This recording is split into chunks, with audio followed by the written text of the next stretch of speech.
Good morning, my loves. Just got back from a morning run. It was quite challenging, but it is what it is. It's good. It's something that I need to do. So I'm glad that I've gotten it out of the way.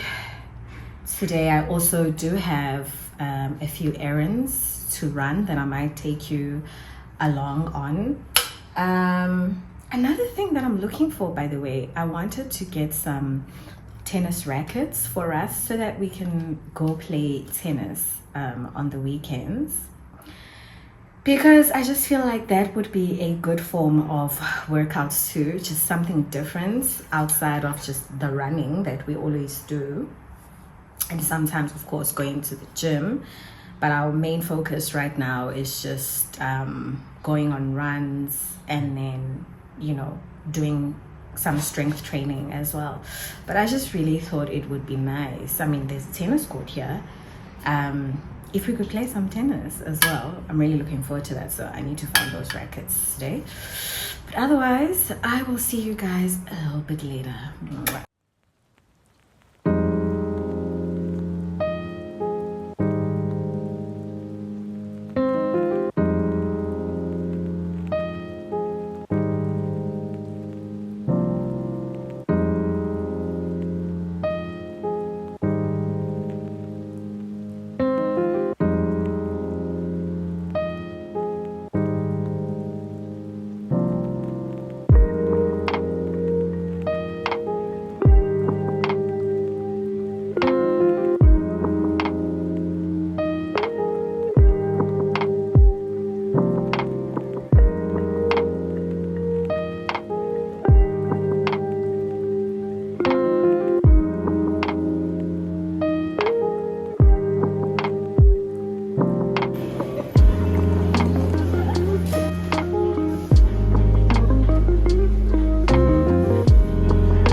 Good morning, my loves. I am sure you saw me yesterday while I was getting some stuff at Discam. Why do we have to spend 3 million rand at Discam all the time? Like, I don't know. But anyways, we're about to head out to the gym. So excited. Haven't been to the gym in a while, and I'm trying to work my way back there. So, see you later.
zone.